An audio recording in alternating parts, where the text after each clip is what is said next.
This TikTok of LeBron, Messi, and Naruto eating noodles has been viewed over 840,000 times and is showing no sign of slowing down. This insane new style of content has taken over TikTok and is generating thousands of dollars. This niche is extremely early, so if you don't act now, in a few months you'll be mad when you see the results of someone who actually tried today. In this video, I'm going to showcase to you this crazy new niche that's been taking over TikTok. It's brand new, and yet when I looked on YouTube, there weren't any videos talking about it. This means the top 1% of accounts in this niche clearly don't want people talking about this.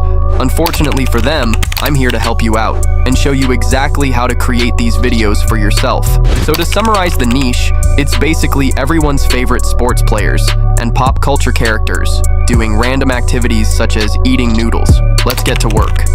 In this video's description, you can find a Google Doc with literally everything that we're going to use in this video. The thing that we want to do is to think of some video ideas. Head to ChatGPT, and I'll start by asking it for some athletes that I could turn into AI images. Don't worry about getting the prompt perfect, as I'll leave the exact prompt in the Google Doc for you to copy. As you can see, the AI has begun to spit out us a list of athletes that we could use for our video. The AI listed LeBron and Ronaldo, and I think that would make for a really good video. Alright, I'll now ask the AI for a script of LeBron and Ronaldo doing a regular human activity such as shopping.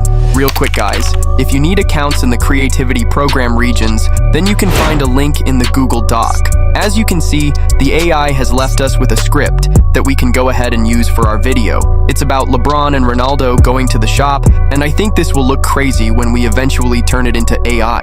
The last thing we need to do is ask the AI to take the script and turn it into 15 different AI image generation prompts. That way we can easily generate our images. Remember guys, head to the Google Doc for all these prompts. As you can see, the AI has left me with all these prompts, and I think this will look incredible for our video. That's the script now done, so we now need to get some sound effects of LeBron and Ronaldo. Tell me his name again. De Cristiano! To do this, start by heading to YouTube and searching for LeBron SFX. As you can see, loads of videos come up, which is exactly what we need for this video. Once you have these, search for Ronaldo's. You should be left with a bunch of sound effects that we can now use for a viral video. With our sound effects done, we can now go and generate our images. Head to Leonardo AI using the link in the Google Doc. Once you're on Leonardo, you want to hit this image creation button in the middle of the screen in order to go to the generation page. Once you're on here, there's a few settings that we need to change. The first thing we need to do is start by firstly changing the preset to Leonardo Phoenix, as it generates the best type of images. After that, scroll down and set the generation style to the highest possible setting. After that is done, head below and change the image dimensions to the TikTok format, which is under this more option. This will ensure that our images are generated vertically. Rewatch that part if you need to make sure that you have the settings exact. With this done, you now want to head back to ChatGPT and copy over your first image prompt so we can use it in the AI. After that, head back to Leonardo and go ahead and enter this prompt into the generation box. Once that's in place, hit generate and Leonardo will start making your image. I'll skip to when this is done. As you can see, we now have this super clean image of LeBron and Ronaldo, and I think it looks really good. If you're happy with your image, we want to upscale it. This will make it more HD and make our video even better. Hit this upscale button next to the image and click through on the next page. This will take our image from great to even better. Once the upscaled image is done, that's our first image done. So you now need to repeat this process with every single one of your images. This will obviously take some time, so I'll skip to when it's done. As you can see, we now have all our images ready. I think these came out super clean and will make for a good video. The next thing we need to do is animate our images. This is actually super easy to do. Hit the back button in the top left of Leonardo. Once you're on the next page, hit personal feed just below it. You can now see all the images that we created. To start, you want to find and click on the first image that we created. Once on here, you want to hit this image to motion button here. Now on the next page, we want to change a few settings. The first thing you need to do is grab this slider and reduce its value to 3. Once you've done that, hit generate. You want to repeat this process for all our images. I'll skip to when this is done. You can now see that we have these animated images that are perfect for our video. video. All you want to do now is download every single one, and we can move over to the next step real quick. If you edit our video, and to do this, I'll use CapCut. Once you're on CapCut and have hit New Project, start by importing everything we have gathered. We firstly want to add our first image to the timeline, so drag it in like so. You don't need to crop it or anything. Now add in the rest of our images, one after the other. Your timeline should now look like this, with all your images being in, and the video reaching over 1 minute long. The next thing we need to do is add a transition to our video. Head to the Transition tab of CapCut, and the transition that I'll search for is this one called Black Fade. You want to drag it in between your first two images.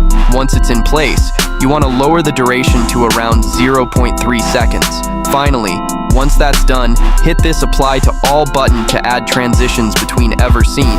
We now need to add out sound effects that we go from YouTube into the video.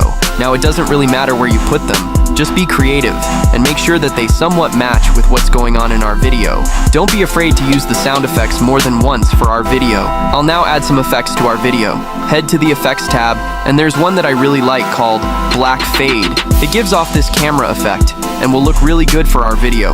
Once you've found it, select it, drag it into the timeline, and extend it so that it lasts the entire duration of the video. I'm now going to add an adjustment to our video. Head to Adjustment in the top left of CapCut, and you now want to hit the plus button below the Custom Adjustment option. Once this new yellow bar is in place, we need to extend its duration across the entire video, so that this applies to all our images.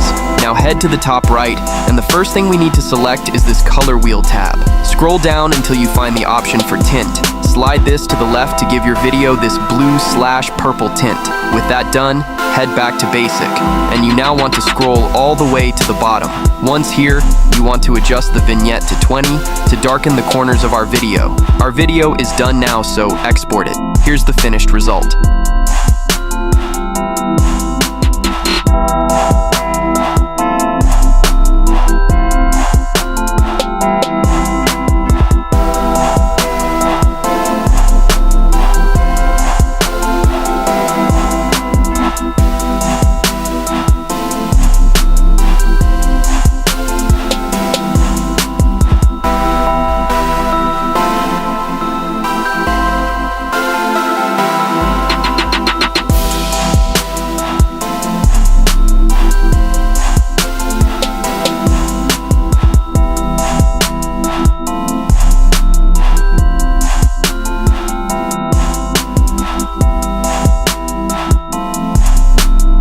Thanks for watching today's video. Remember to check out my school community. Bye.